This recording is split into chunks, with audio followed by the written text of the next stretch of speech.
HR ನ್ಯೂಸ್ನ ವೀಕ್ಷಕರಿಗೆ ನಮಸ್ಕಾರ. ವೀಕ್ಷಕರ, ಇವತ್ತಿನ ಸುದ್ದಿ ನಾವು ನೋಡ್ತಾ ಹೋಗೋಣ. ಇವತ್ತು ಒಂದು NGO ಸಂಸ್ಥೆ ಬಗ್ಗೆ ನಾನು ಮಾತನಾಡೋಕ್ಕೆ ಇಷ್ಟಪಡ್ತೇನೆ. ಏನಪ್ಪ ಅಂತಂದರೆ, ಈ ರಾಜ್ಯದಲ್ಲಿ ಅನೇಕ NGO ಸಂಸ್ಥೆಗಳು ಕೆಲಸ ಮಾಡ್ತಿದ್ದಾವೆ. ಅದರಂತೆ ಈ ಒಂದು ಸಂಸ್ಥೆ ನಮ್ಮ ದೇಶದ 8 ರಾಜ್ಯಗಳಲ್ಲಿ ಕೆಲಸ ಮಾಡ್ತಾ ಇದೆ. ಈ ಸಂಸ್ಥೆಯಲ್ಲಿ ನ್ಯಾಯವಾದಿಗಳು, ವಕೀಲರು, VVIPಗಳು ಸೇರಿದಂತೆ ಅನೇಕ ಗಣ್ಯರು ಈ ಒಂದು ಸಂಸ್ಥೆಯಲ್ಲಿ ಕೆಲಸ ಮಾಡ್ತಾ ಇದ್ದಾರೆ. ಇವರ ಉದ್ದೇಶ ಇಷ್ಟೇ: ಬಡವರ, ನಿರ್ಗತಿಕರ, ಇತರೆ ಹಿಂದುಳಿದ ಜನಗಳನ್ನು ಮುಖ್ಯವಾಹಿನಿಗೆ ತರುವಂಥ ಒಂದು ಕೆಲಸವನ್ನು ಈ ಸಂಸ್ಥೆ ಮಾಡ್ತಾ ಇದೆ. ಸೊ ಆ ಸಂಸ್ಥೆ ಬಗ್ಗೆ ನಾನು ಇವತ್ತು ಮಾತನಾಡೋಕ್ಕೆ ಹೊರಟಿದ್ದೇನೆ. ಈ ಸಂಸ್ಥೆಯ ರಾಷ್ಟ್ರೀಯ ಅಧ್ಯಕ್ಷರಾದಂತಹ ಶಶಿಕುಮಾರ್ ಅವರು ಕೂಡ ಇವತ್ತು ಮಾತನಾಡಿದ್ದಾರೆ ನಮ್ಮ ಜೊತೆ. ಅದೇ ರೀತಿಯಾಗಿ ಅವರೊಂದು ಸಂದೇಶವನ್ನು ಕೊಟ್ಟಿದ್ದಾರೆ. ಏನಪ್ಪ ಅಂತಂದರೆ, ದೇಶದ 8 ರಾಜ್ಯಗಳಲ್ಲಿ ನಮ್ಮ NGO ಸಂಸ್ಥೆ ಕಾರ್ಯನಿರ್ವಹಿಸುತ್ತಿದ್ದು, VVIPಗಳು, ವಕೀಲರು ಸೇರಿದಂತೆ ಅನೇಕ ಗಣ್ಯರು ಕೆಲಸ ಮಾಡುತ್ತಿದ್ದು, ಸಮಸ್ಯೆಗೆ ಸಿಗಲಿಕ್ಕಿದ ಬಡವರನ್ನು ರಕ್ಷಣೆ ಮಾಡುವುದೇ ನಮ್ಮ ಗುರಿ, ನಮ್ಮ ಸಂಸ್ಥೆಯ ಗುರಿ ಎಂದು ತಿಳಿಸಿದ್ದಾರೆ. ಆ ಸಂಸ್ಥೆಯ ಬಗ್ಗೆ ನಾವು ಮಾತನಾಡ್ತಾ ಹೋಗೋಣ. ಈ ಸಂಸ್ಥೆ ಯಾವುದಪ್ಪ ಅಂತ ನಿಮಗೆಲ್ಲ ಕುತೂಹಲ ಆಗಿರ್ಬೋದು.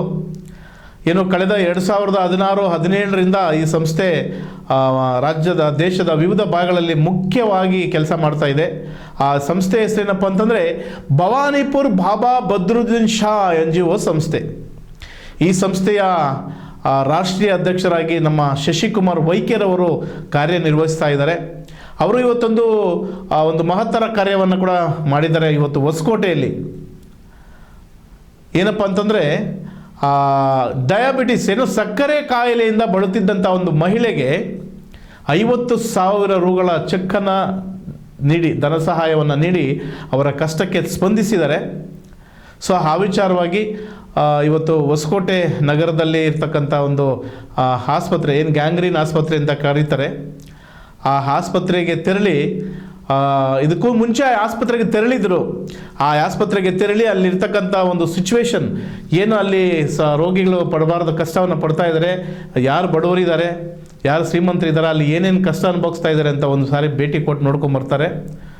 ಸೊ ಅಲ್ಲಿ ಹೋಗಿ ಚರಣ ರಕ್ಷಾ ಆಸ್ಪತ್ರೆ ಅಂತೇಳಿ ಹೊಸಕೋಟೆ ರಾಯಸಿಂಗ್ ಬಡಾವಣೆಯಲ್ಲಿ ಇರ್ತಕ್ಕಂಥ ಒಂದು ಆಸ್ಪತ್ರೆಗೆ ತೆರಳಿ ಅಲ್ಲಿರ್ತಕ್ಕಂಥ ರೋಗಿಗಳನ್ನು ಪರಿಶೀಲನೆ ಮಾಡಿ, ಅಲ್ಲಿರ್ತಕ್ಕಂಥ ಒಬ್ಬ ಮಹಿಳೆ ಗ್ಯಾಂಗ್ರೀನಿಂದ ತುಂಬ ಸಮಸ್ಯೆ ಆಗಿ ಇನ್ನೇನು ಅವ್ರ ಕೈಲಿ ಕಷ್ಟ, ಕಾಲ ತೆಗಿಬೇಕು ಅನ್ನೋ ಒಂದು ಪೊಸಿಷನಲ್ಲಿ ಇರ್ತಾರೆ. ಅಂಥ ಒಂದು ಮಹಿಳೆಯನ್ನು ಗುರುತಿಸಿ ಅವರ NGO ಸಂಸ್ಥೆಯಿಂದ ಸುಮಾರು 50,000 ರೂಪಾಯಿ ಚೆಕ್ಗಳನ್ನು ಇವತ್ತು ನೀಡಿದ್ದಾರೆ. ನೀವು ನೋಡ್ತಾ ಇರ್ಬೋದು ದೃಶ್ಯಗಳಲ್ಲಿ. ಆಸ್ಪತ್ರೆಗೆ ಬಂದು ಆಸ್ಪತ್ರೆಯಲ್ಲಿ ಅಲ್ಲಿ ವೈದ್ಯರ ಜೊತೆ ಮಾತನಾಡ್ತಾ ಇದ್ದಾರೆ. ವೈದ್ಯರ ಜೊತೆ ಮಾತನಾಡಿ ಅಲ್ಲಿ ಏನಾಗ್ತಾ ಇದೆ, ಏನೇನು ಆಗುವುಗಳು, ಮಹಿಳೆಯ ಸ್ಥಿತಿ ಗಂಭೀರವಾಗಿದೆಯಾ, ಹೆಂಗಿದೆ, ಈಗ ಯಾವ ಥರ ಇದ್ದಾರೆ ಅಂತ ಚರ್ಚೆಯನ್ನು ಮಾಡಿ ಅಲ್ಲಿ ಆ ಮಹಿಳೆಗೆ 50,000 ರೂಪಾಯಿ ಚೆಕ್ಗಳನ್ನು ನೀಡಿದ್ದಾರೆ. ಅದೇ ರೀತಿ ಆ ಆಸ್ಪತ್ರೆಯಲ್ಲಿ ಇರ್ತಕ್ಕಂಥ ರೋಗಿಗಳಿಗೆ ಹಣ್ಣು ಹಂಪಲುಗಳು, ಬ್ರೆಡ್ ಇರ್ಬೋದು, ಆಪಲ್ ಇರ್ಬೋದು, ಮೋಸಂಬಿ ಇರ್ಬೋದು, ಬಾಳೆಹಣ್ಣು ಇರ್ಬೋದು, ಈ ಥರ ಅನೇಕ ತಮ್ಮ ಕೈಲಾದ ನೋಡ್ಬೋದು ಕಿಟ್ಟು, ತುಂಬ ದೊಡ್ಡದಾಗಿರೋಂಥ ಕಿಟ್ಗಳನ್ನು ಕೊಟ್ಟು ಒಂದು ಸಣ್ಣ ಅಳಿಲು ಸೇವೆಯನ್ನು ಮಾಡ್ತಾ ಬಂದಿದ್ದಾರೆ. ಸೊ ಇದರ ಉದ್ದೇಶ ಏನಪ್ಪ ಅಂತಂದರೆ, ಇನ್ನೊಂದು ವಿಚಾರ ಕೂಡ ಅವರು ಲೈವಲ್ಲಿ ಹೇಳಿದ್ದಾರೆ. ನಮ್ಮ ಸಂಸ್ಥೆ ರಾಜ್ಯದಲ್ಲಿ ಅನೇಕ ಭಾಗಗಳಲ್ಲಿ ಕೆಲಸ ಮಾಡ್ತಾ ಇದೆ. ಸೊ ಇಲ್ಲಿ ಯಾರು ಬೇಕಾದರೂ ಸದಸ್ಯತ್ವವನ್ನು ಪಡ್ಕೊಳ್ಬೋದು. ಇಲ್ಲಿ ಮುಖ್ಯವಾಗಿ ಇನ್ಶೂರೆನ್ಸು ಕೇವಲ 5,000 ರೂಪಾಯಿಗಳನ್ನು ಕಟ್ಟಿದ್ರೆ ಇವರಿಗೆ ಜೀವನ ಪರ್ಯಂತ ಇನ್ಶೂರೆನ್ಸು, ಯಾವ್ಯಾವ ಇನ್ಶೂರೆನ್ಸು ವರ್ಷಕ್ಕೆ 2 ಲಕ್ಷ ಇನ್ಶೂರೆನ್ಸು ಯಾವುದಕ್ಕೆ ಬರುತ್ತೆ, ಸತ್ತೋದವ್ರಿಗೆ 5,000, ಹುಟ್ಟಿದ್ರೆ 5,000, ಏನು ಬಾಳಂತಿಯ ಅವ್ರಿಗೆ 5,000 ರೂಪಾಯಿ ಕೊಡ್ತಾರೆ, ಡೆತ್ ಆದರೆ 5,000 ರೂಪಾಯಿ ಕೊಡ್ತಾರೆ. ಯಾರಾದರೂ ಆ ಸಂಸ್ಥೆಯಲ್ಲಿರ್ತಕ್ಕಂಥ ಡೈರೆಕ್ಟ್ ಮೆಂಬರ್ಶಿಪ್ ತೊಗೊಂಡವ್ರ ಕಡೆಯಿಂದ ಯಾರಾದರೂ ಡೆತ್ ಆದರೆ ಅವ್ರಿಗೊಂದು 10,000 ರೂಪಾಯಿ, ಈ ಥರ ಅನೇಕ ಸೌಲಭ್ಯಗಳನ್ನು ಅವರು ಕೊಡ್ತಾ ಇದ್ದಾರೆ. ಸೊ ಅವರ ಸಂಸ್ಥೆಯಲ್ಲಿ, ಈ ಒಂದು NGO ಸಂಸ್ಥೆ ಭವಾನಿಪುರ್ ಬಾಬಾ ಬದ್ರುದ್ದೀನ್ ಶಾ ಎಂಬ NGO ಸಂಸ್ಥೆಯಲ್ಲಿ ಏನೆಲ್ಲ ಸೌಲಭ್ಯಗಳಿದೆ, ಇಲ್ಲಿ ನೋಂದಣಿ ಮಾಡಿಸ್ಕೊಂಡು ಆ ಇನ್ಶೂರೆನ್ಸ್ ಪಡೆದುಕೊಳ್ಳುವವರಿಗೆ ಏನೆಲ್ಲ ಸೌಲಭ್ಯಗಳಿದೆ ಅಂತೇಳಿ ನಮ್ಮ ಈ ಸಂಸ್ಥೆಯ ರಾಷ್ಟ್ರೀಯ ಅಧ್ಯಕ್ಷರಾದಂಥ ಶಶಿಕುಮಾರ್ ವೈಕ್ಯರ್ ಅವರು ಮಾತನಾಡಿದ್ದಾರೆ. ಸೊ ಅವ್ರು ಏನು ಮಾತನಾಡಿದ್ದಾರೆ ಅಂತ ಒಮ್ಮೆ ನೋಡೋಣ ಬನ್ನಿ. ಈಗ ಭವಾನಿಪುರ್ ಬಾಬಾ ಬದ್ರುದ್ದೀನ್ ಶಾ ವೆಲ್ಫೇರ್ ಸೊಸೈಟಿ ಇದೊಂದು ನ್ಯಾಷನಲ್ NGO. ಇದರಲ್ಲಿ ನಾನು ಸತತವಾಗಿ 2018ರಿಂದ ಕೆಲಸ ಮಾಡ್ಕೊಂಡು ಬಂದಿರ್ತೀನಿ. ಇವತ್ತು 2025ರಲ್ಲಿ ನನ್ನ ಪ್ರೆಸಿಡೆಂಟ್ ಮಾಡಿದ್ದಾರೆ. ಹಾಗಾಗಿ ನಾನು ಪ್ರೆಸಿಡೆಂಟ್ ಆದಮೇಲೆ ನಾವು ಇದರಲ್ಲಿ ಒಂದು ನಾನಾ ಕಾರ್ಯಕ್ರಮಗಳನ್ನ ಮಾಡ್ಕೊಂಡು ಬಂದಿದ್ದೀವಿ. ಆದಿವಾಸಿ ಡೆವಲಪ್ಮೆಂಟ್ ಪ್ರಾಜೆಕ್ಟ್ ಅಂತೇಳಿ ಆದಿವಾಸಿಗಳು ಬಗ್ಗೆನೇ ನಾನು ಇಡೀ ದೇಶದಲ್ಲಿ ಓಡಾಡ್ಕೊಂಡು ಬಂದಿದ್ದೀನಿ. ಈಗ ಅದೆಲ್ಲ ಆದಮೇಲೆ ಈಗ ನನ್ನ ಒಂದು ಸಂಸ್ಥೆಯಲ್ಲಿ ಭವಾನಿಪುರ್ ಬಾಬಾ ಬದ್ರುದ್ದೀನ್ ಶಾ ವೆಲ್ಫೇರ್ ಸೊಸೈಟಿ ಇದು ಒಂದು ಬಡವರ ಪರವಾಗಿ ಕೆಲಸ ಮಾಡ್ತಾ ಇರುವಂಥ ಒಂದು NGO. ಇದ್ರ ಮುಖ್ಯ ಉದ್ದೇಶ ಏನಂತಂದರೆ ಇಡೀ ದೇಶದಲ್ಲಿ ನಾವು ಮೆಂಬರ್ಶಿಪ್ ಮಾಡಿಸ್ತಾ ಇದ್ದೀವಿ. ಇದು ಸತತವಾಗಿ 2003ರಿಂದ ಈ ಸಂಸ್ಥೆ ಇಲ್ಲಿ ತನಕ ಎಲ್ಲ ಕಡೆ ಕೆಲಸಗಳು ಮಾಡಿದೆ. ಈಗ 8 ರಾಜ್ಯಗಳಲ್ಲಿ ನಮ್ಮ ಒಂದು ಆಫೀಸ್ಗಳು ಎಲ್ಲ ಓಪನ್ ಆಗಿದೆ. ಈಗ ನಾವು ಹೊಸಕೋಟೆಯಲ್ಲೂ ಕೂಡ ಇದರ ಒಂದು ಆಫೀಸ್ ಓಪನ್ ಇದೆ. ಇದರ ಒಂದು ಮುಂದುವರೆದ ಭಾಗವಾಗಿ ನಾವು ಮೆಂಬರ್ಶಿಪ್ ಏನಕ್ಕೆ ಮಾಡ್ತಾ ಇದ್ದೀವಿ ಅಂತಂದರೆ ಆರೋಗ್ಯವೇ ಭಾಗ್ಯ ಅನ್ನೋ ಒಂದು ಕಾನ್ಸೆಪ್ಟ್ನ ತೊಗೊಂಡು ಬಂದಿದ್ದೀವಿ. ಇದರಲ್ಲಿ 2 ಥರದ ಇನ್ಶೂರೆನ್ಸ್ ಕೊಡ್ತಾ ಇದ್ದೀವಿ. ಹೆಲ್ತ್ ಇನ್ಶೂರೆನ್ಸು ಮತ್ತು ಆಕ್ಸಿಡೆಂಟಲ್ ಕೊಡ್ತಾ ಇದ್ದೀವಿ. ನಮ್ಮಲ್ಲಿ ಮೆಂಬರ್ ಆದಂಥವರಿಗೆ ಯಾರಾದರೂ ಮದುವೆ ಆಯ್ತಂದರೆ ಅವ್ರಿಗೆ 10,000 ರೂಪಾಯಿ ಕೊಡ್ತಾ ಇದ್ದೀವಿ. ಯಾರಾದರೂ ಡೆಲಿವರಿ ಆಯ್ತಂದರೆ 5,000 ರೂಪಾಯಿ ಕೊಡ್ತಾ ಇದ್ದೀವಿ. ಯಾರಾದರೂ ಡೆತ್ ಆದರೆ 5,000 ರೂಪಾಯಿ ಕೊಡ್ತಾ ಇದ್ದೀವಿ. ಮತ್ತು ಹ್ಯಾಂಡಿಕ್ಯಾಪ್ ಮಕ್ಕಳಿದ್ದಾರೆ ಅವ್ರಿಗೆ 2,000 ರೂಪಾಯಿ ಪ್ರತಿ ತಿಂಗಳು ಕೂಡ ಕೊಡ್ತಾ ಇದ್ದೀವಿ. ಮತ್ತು ನಮ್ಮಲ್ಲಿ ಯಾರಾದರೂ ಸ್ವಯಂ ಉದ್ಯೋಗಿಗಳಾಗಬೇಕು ಮೆಂಬರ್ ಆದಂಥವರು ಅನ್ನೋಂತಿದ್ರೆ ಅವ್ರಿಗೆ ನಮ್ಮಲ್ಲಿ ಪಾರ್ಟ್ನರ್ಸ್ ಇದ್ದಾರೆ. ಪಿನ್ ಕವರ್ ಅಂತೇಳಿ ನಮ್ಮ ಪಾರ್ಟ್ನರು ಅವರೊಂದು ಅಡಿಯಲ್ಲಿ ಒಂದು 20ಕ್ಕೂ ಹೆಚ್ಚು ಬ್ಯಾಂಕ್ಗಳು ಕೂಡ ಟೈಪ್ ಇದ್ದಾರೆ.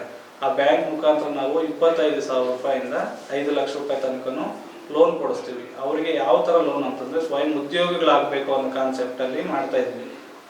ಏನಾದರೂ ಒಂದು ತರಕಾರಿ ಅಂಗಡಿನೋ, ಒಂದು ಹಣ್ಣು ಅಂಗಡಿನೋ, ಒಂದು ಟೀ ಅಂಗಡಿನೋ, ಅವ್ರು ಏನೋ ಒಂದು ಹಸು ಕುರಿ ಈ ಥರ ಒಂದು ಸಾಕಾಣಿಕೆ ಮಾಡಿ ಅವ್ರು ಮುಂದೆ ಬರಬೇಕು ಅನ್ನೋ ಒಂದು ಕಾನ್ಸೆಪ್ಟಲ್ಲಿ ಸಂಸ್ಥೆ ಇಡೀ ದೇಶದಲ್ಲಿ ಮೆಂಬರ್ಶಿಪ್ ಕಾರ್ಯಕ್ರಮನ ಹಮ್ಮಿಕೊಂಡಿದ್ದೀವಿ. ಹಾಗಾಗಿ ಈ ಒಂದು ಸಂಸ್ಥೆ ಮುಖಾಂತರ ಆದಷ್ಟು ಮೆಂಬರ್ಶಿಪ್ ಆಗಿ ಈ ಒಂದು ಇನ್ಶೂರೆನ್ಸ್ ಕಾರ್ಯಕ್ರಮನ ಪಡೆದುಕೊಳ್ಳಿ. ಇನ್ಶೂರೆನ್ಸ್ ಅನ್ನೋದು ಇದೇನು ನಾವೊಂದು ಲಾಭಕ್ಕೋಸ್ಕರ ಮಾಡ್ತಾ ಇಲ್ಲ. ಮೆಂಬರ್ಶಿಪ್ ಯಾರಾಗ್ತಾ ಇದ್ದಾರೋ ಅವ್ರಿಗೆ ನಾವು ಹೆಲ್ತ್ ಇನ್ಶೂರೆನ್ಸು ಮತ್ತು ಇನ್ಶೂರೆನ್ಸ್ ಎರಡೂ ಕೂಡ ಕೊಡ್ತಾ ಇದ್ದೀವಿ. ಮತ್ತು ಬೆನಿಫಿಟ್ಸ್ ಕೊಡ್ತಾ ಇದ್ದೀವಿ. ಯಾರಾದರೂ ಲೋನ್ಸ್ ಬೇಕು ಅನ್ನೋಂಥ ರೈತರು ಕೂಡ ಈ ನಮ್ಮ ಸಂಸ್ಥೆ ಮುಖಾಂತರ ಅದನ್ನ ಪಡ್ಕೊಳ್ಳಿ. ಇಲ್ಲಿ ನಾವು ಹೊಸಕೋಟೆಯಲ್ಲಿ ಮತ್ತು ಚರಣ ಹಾಸ್ಪಿಟ್ಲು ಅಂತ ಒಂದು ಹಾಸ್ಪಿಟಲ್ ಇದೆ. ಹಾಸ್ಪಿಟಲಲ್ಲಿ ಕೂಡ ಗ್ಯಾಂಗ್ರೀನ್ ಆಗಿ ಕಾಲು ತೆಗೆಯೋ ಮಟ್ಟಿಗೆ ಇರುವಂಥ ಪೇಷಂಟ್ಗಳನ್ನ ನಾವು ಅವ್ರನ್ನ ನೋಡಿಕೊಂಡು ಬಂದಿದ್ದೀವಿ. ಅವ್ರಿಗೂ ಕೂಡ ನಾವು ನಮ್ಮ ಸಂಸ್ಥೆಯಿಂದ ಒಂದು 50,000 ರೂಪಾಯಿನ ಅವ್ರಿಗೆ ಒಂದು ಫೈನಾನ್ಷಿಯಲ್ ಸಿಚುವೇಶನಲ್ಲಿ ಇರೋಂಥ ಒಂದು ಕಷ್ಟ ಇರೋದಕ್ಕೋಸ್ಕರ ಸಂಸ್ಥೆ ಅವ್ರಿಗೂ ಕೂಡ ಸಪೋರ್ಟ್ ಮಾಡ್ತಾ ಇದೆ.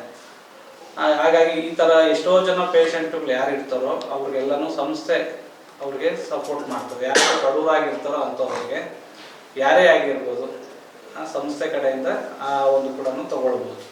ಈ ಸಂದರ್ಭದಲ್ಲಿ ನಾರ್ತ್ ಇಂಡಿಯಾ ಅಧ್ಯಕ್ಷರಾದ JC ವೆಂಕಟರಮಣಪ್ಪ, ನಿರ್ದೇಶಕರಾದ ಗೋಪಿ ಎಬ್ಲಿಕರ್, ಫ್ರಾನ್ಸಿಸ್, ನರೇಂದ್ರ, ಪುಷ್ಪಾವತಿ ಸೇರಿದಂತೆ ಸಂಸ್ಥೆಯ ಹಲವಾರು ಸದಸ್ಯರು ಹಾಜರಿದ್ದರು. HR ನ್ಯೂಸ್ ಕನ್ನಡ, ಸ್ಥಳೀಯ ಸುದ್ದಿ ಸಮಾಚಾರಗಳ ಆಗರ.